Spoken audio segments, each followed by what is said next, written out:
Olá pessoal, bem sumido devido à correria, mas eu estou aqui mais uma vez. Nessa feita eu quero falar sobre dicas de enxertia. Não quero falar em si sobre o processo de enxertia. Eu quero falar de coisas que são necessárias para o enxerto ter um bom desenvolvimento. Estou com essa planta que não desabrochou 100% ainda. Eu vou replicar ela. E outras plantas aqui, né? A maioria oriundas das nossas sementes e algumas catalogadas aí a pedido de alguns clientes. A gente vai vender enxerto em pré-venda. Essa vai ser uma das que nós iremos replicar. Outra que nós iremos replicar é essa Salvatone. Essa flor é diferente de todas as outras que a gente já viu no mercado. Ela é sementeira aqui, ó. Já fiz uma poda para fazer uma matriz grande. E eu vou cortar esses galhos lateral. Acredito que fazer uns 10 enxertos dela. Mas o que me chama a atenção nela é que ela, pessoal, ela abre escura e ela tripla. Que ela tá abrindo dobrada, ó, ela abre escura. E quando tá começando a abrir pequenininha, que o botão dela vai crescendo e já vai abrindo, vai escurecendo. E depois ela, com os passados dias, vai ganhando essa pigmentação aqui no tom amarelo. Essa não abriu perfeita. Essa é a nossa sementeira. Mas vamos ao que interessa, né? O que é necessário para uma boa enxertia? Primeiro, pessoal, para uma boa enxertia é necessário a gente observar o tempo. É sempre necessário que se fazer enxerto, observar o tempo em que a temperatura esteja acima de 30 graus. Quanto mais quente tiver, melhor vai ser para o cavaleiro se aderir com o cavalo, né? Essa é a primeira dica. Então, assim, evita fazer enxerto em períodos chuvosos. É evidente que tem pessoas que moram em localidades que chovem muito, que não tem outra opção, né? Mas se você tem essa opção, evita fazer enxertos em períodos de chuva.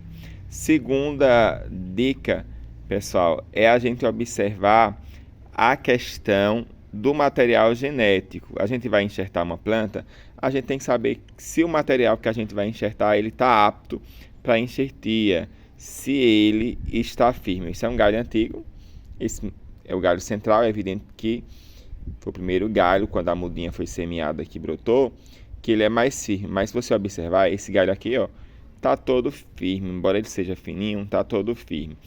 Porque se a gente utilizar um galho que não é firme, vai melar, em outras palavras, vai fungar, não vai ter consistência na pressão para se aderir ao cavaleiro, principalmente se for enxerto de pressão.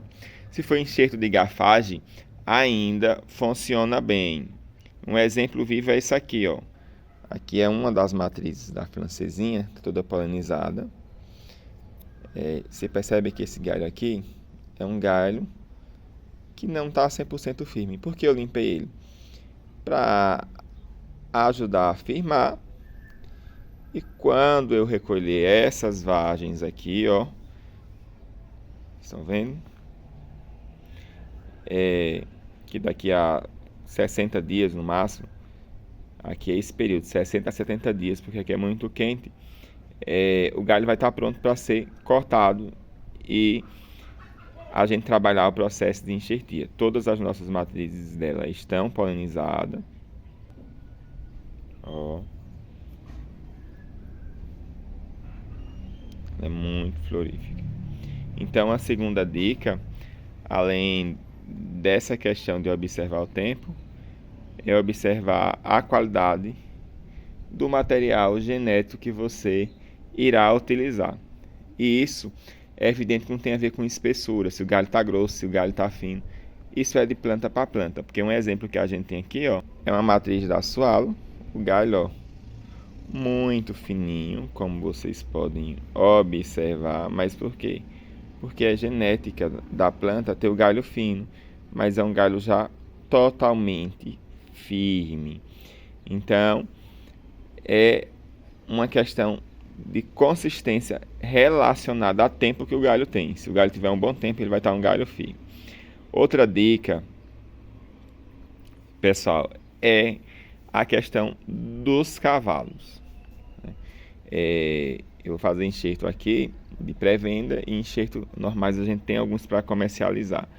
Mas esses enxertos aqui a gente vai fazer da pré-venda, dificilmente um enxerto desse vai dar errado. Por quê? Olha para esses cavalos. Tem muitos assim tortinhos, ó. Tem uns aqui, pessoal, que a gente quase não vê caldex, né? Eu não tive como fazer levantamento ainda, mas ó, o caldex está no fundo. Então, é um cavalo já muito maduro. A gente pode fazer enxerto em um cavalo com menos tempo, que não tenha tanto desenvolvimento. Sim, a gente pode fazer enxerto. Só que não vai ter um desenvolvimento igual a um cavalo desse. Existem algumas plantas que é necessário enxertar em cavalos nessa estrutura. Por que é necessário enxertar em cavalos dessa estrutura? Porque, exemplo, olha o tamanho desse caldex. Agora, pesar um pouco no frete. Que é enxerto para matriz. Aqui vai desenvolver muito rápido. Vocês estão entendendo? Por que é necessário? Porque tem plantas que ela demanda uma potência de força maior para floração e desenvolvimento. Então a gente corrige isso por meio do cavalo. Aqui sempre eu utilizo o cavalo acima de 1 ano e meio, né? E outra dica que eu quero compartilhar com vocês é a rega. A gente acha que rosa do deserto não gosta de água e a gente faz enxerto e acha que não necessita regar. A planta, ao ser cortada, ela já passa por um estresse, né? No caso, o cavaleiro. E quando a planta sente sede, ela passa por outro estresse chamado estresse hídrico. Se a gente faz a planta, o cavaleiro, pelo corte, sofrer um estresse, coloca um intruso nele, o cavalo, coloca um intruso nele, que é o cavaleiro, tudo isso já é estresse, e ainda faça a planta passar por um estresse hídrico, é evidente que ela vai rejeitar o enxerto. Então, o que é que a gente precisa se policiar nessa questão da rega? A planta precisa estar bem hidratada para se fazer enxertia. E outra dica que eu utilizo, o pessoal até me perguntou, você corta os cavalos 2 vezes? Corto. Eu aqui preparei na altura que eu quero. Ele tinha excesso de seiva, porque é um cavalo já bem antigo. Agora, quando for fazer o enxerto novamente, ele não vai liberar tanta seiva. Então era isso que eu queria compartilhar com vocês, né? A gente vai estar trabalhando, a gente estava bem corrido em decorrência de trabalho. Vou começar a responder os clientes aí. Foi feito sorteio da rifa, a gente ainda está esperando a pessoa que ganhou entrar em contato. Só do primeiro prêmio, os outros 2 prêmios a gente vai ter que refazer o sorteio. E para finalizar, eu quero mostrar aqui algumas flores para vocês. Não tá perfeito, mas essa flor é muito linda, vocês não têm ideia. Aqui eu tenho ela, majestosa Lucky Pink, sempre florida. E vou finalizar aqui. Vou finalizar com essa beldade e nos nossos comentários vai ficar o vídeo aí. Um abraço, Deus abençoe a vida de vocês.